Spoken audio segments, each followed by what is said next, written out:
You crossed but you never met. Yeah. You asking it Rokan? Yeah. Yeah. See, I told you. Okay, just in case.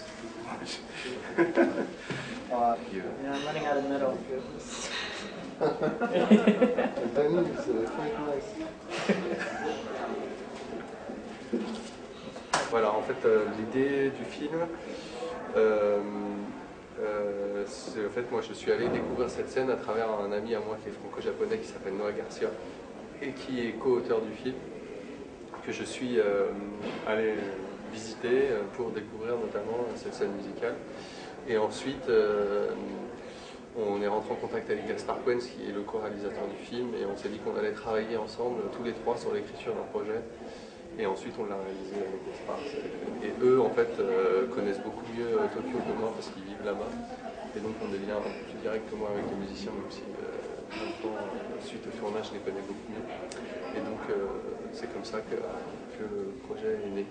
Par rapport à la façon dont est fait le film, nous, il y a une des choses, nous, l'improvisation, ce côté de musique improvisée, c'est ça qui nous a intéressé, la performance, le geste musical, et dans la façon de capter ça, d'essayer d'avoir une caméra qui répond finalement à ces gestes musicaux et qui les montre, et qui essaye d'évoluer en fonction des mouvements et des gestes musicaux des musiciens. Donc en fait l'idée un peu du film c'était de s'inspirer des séries B japonaises et des mangas en partant du principe qu'on n'a pas vraiment, qui transparaît pas forcément de façon très claire dans le film mais qui est là sous-jacent derrière, c'est qu'un cataclysme serait arrivé sur la Terre, tout serait détruit et qu'il ne resterait plus que quelques personnes vivantes qui seraient les musiciens protagonistes du film.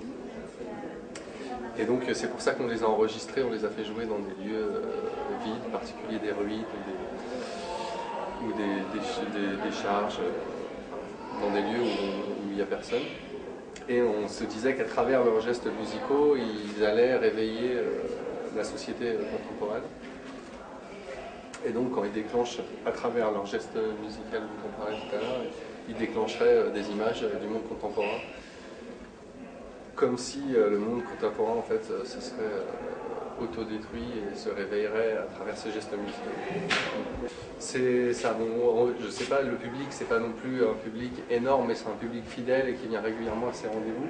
Et du coup, c'est contrairement à le rapport qu'on peut avoir à cette musique brutiste ou un peu agressive qu'on a en France, elle se joue dans des clubs et dans des soirées, donc c'est plutôt une musique festive et qui partage des plateaux de scènes, de soirées avec des groupes de rock ou des groupes de reggae. Il n'y a pas vraiment de clivage entre les genres.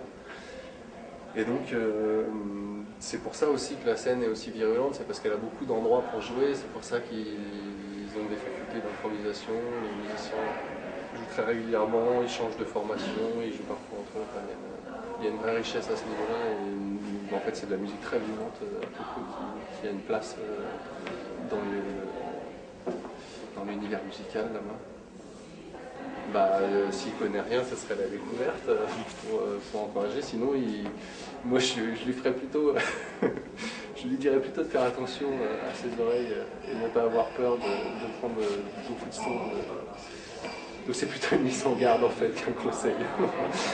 Mais je pense que c'est intéressant. Depuis qu'on projette le film, ce qui est assez surprenant, c'est que finalement les gens qui n'ont pas du tout l'habitude d'écouter cette musique, en fait, à travers le film, arrivent très bien à l'écouter malgré finalement la radicalité du son, chose qu'on n'a pas du tout voulu estomper quand on a voulu le son. Au contraire, on veut le projeter très fort et ça peut être un peu violent, mais c'est une des directions, c'est un but.